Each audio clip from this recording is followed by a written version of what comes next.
Welcome to Notebook Nuggets. Hey there. Today we're going to dive deep into something pretty fundamental. What really drives us as humans, I mean. Right.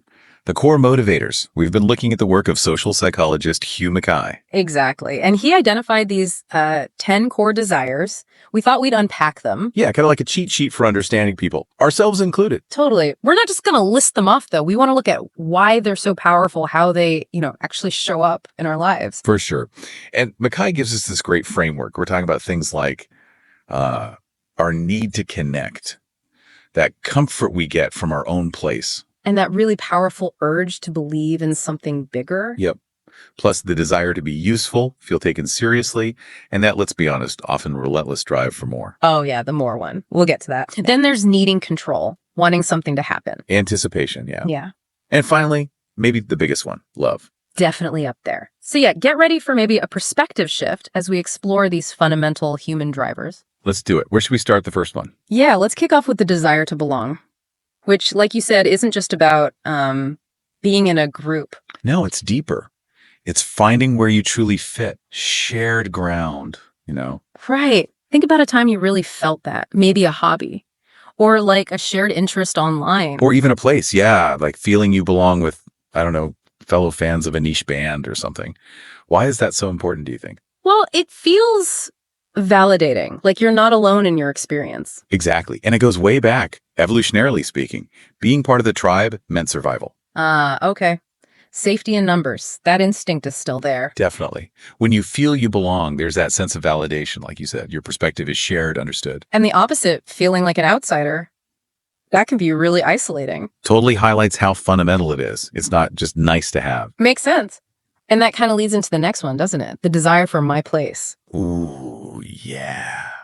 That's a powerful one, too. Those spots where we just feel comfortable, emotionally connected. Could be your hometown, your car, even just a corner of your house. Yeah, absolutely. Remember that example about the town reacting strongly to a big chain store moving in? Yeah. It wasn't just about business, was it? It felt like losing something cultural, something personal. Exactly. It threatened their sense of our place. So what about you? Do you have a specific place that feels really significant? That's a good question. Maybe. Yeah, definitely. Certain spots hold more weight. They're tied up with memories. That's it. These places get woven into our stories, our sense of self. They offer stability. So when that place is threatened or changes drastically, It can feel really unsettling, like part of your own internal landscape is being disrupted. How much do you think your identity is tied to those places? wow. Yeah, probably more than I consciously realize. It shows how our environment shapes us. Okay, next. Something to believe in. Right. And this isn't just facts and logic, is it? Yeah, those core beliefs that shape how we see everything. Could be, unconventional theories or just deeply held personal values. Think about how conspiracy theories can take hold, even without much evidence. Yeah. That speaks to this desire, doesn't it? It really does. We seem to need some kind of framework, some kind of meaning. Why do you think that is? This need to believe in something beyond just us. Well, it helps us make sense of a complex, often chaotic world. Yeah. Gives a map, maybe? A map. I like that. Okay. And our beliefs are so personal, so intimate. Extremely. Which is why challenging someone's core belief can feel like a personal attack. It threatens their map, their understanding. Yeah, you see that play out all the time. Okay, so from belief to connection, the desire to connect. Which feels really broad. Mackay talks about connecting with ourselves, with each other, with nature. Right, it's multifaceted. It's about feeling like we matter, avoiding that sense of isolation. How does this play out day to day beyond just like friendships? Well, there's the connection to self, right? Introspection, self-awareness, understanding your own thoughts and feelings. Okay, yeah, interconnection. And then connection to the world around us. Think about how grounding it feels to be out in nature. Totally. Or even getting lost in a creative activity. It's all connection. Exactly. It's about feeling integrated, part of something larger than just your own isolated self. How do you seek connection? Through conversations like this, definitely. And yeah, spending time outdoors helps. Trying to understand myself better too. Okay, what's next? Usefulness. The desire to be useful. Yeah, that deep need a lot of us have to contribute, to make a difference, to feel like we've mattered. You see it so clearly after disasters, right? The huge outpouring of help. People want to be useful. Absolutely. Or think about that anecdote. Was it someone's girlfriend who's always offering help, almost instinctively? Yeah. It shows up in everyday ways too. That urge to pitch in. Have you noticed that in yourself? Oh, for sure. It taps into our sense of purpose, our self-worth.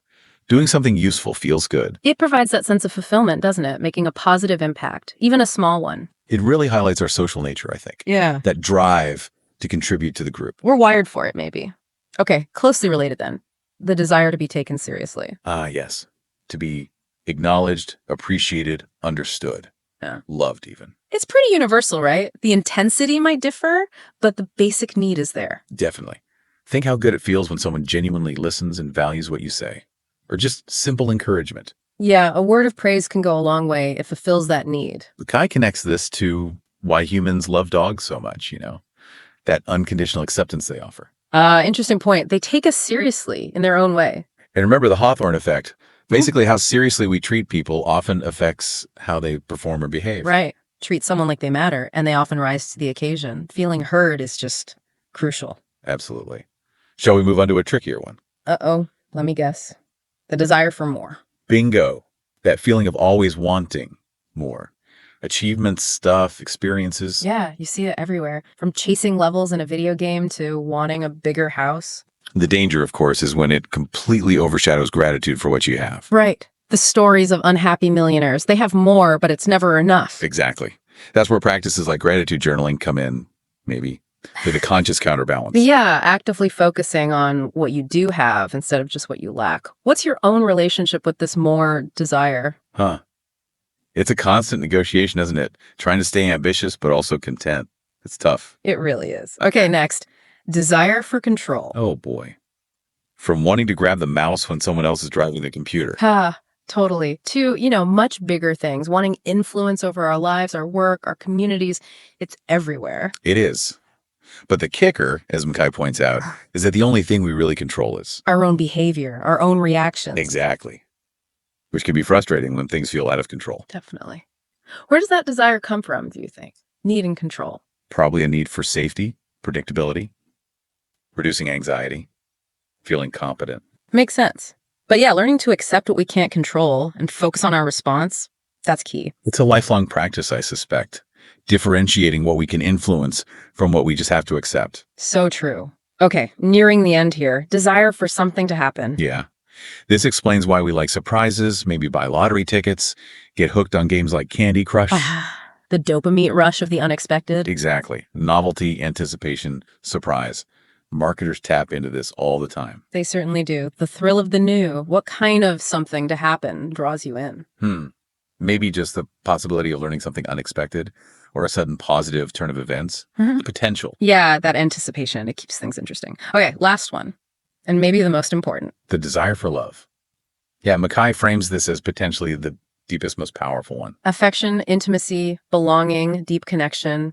It covers a lot. It provides that fundamental emotional security, boosts confidence. It's seen as just essential for well-being. And maybe for a better world, ultimately.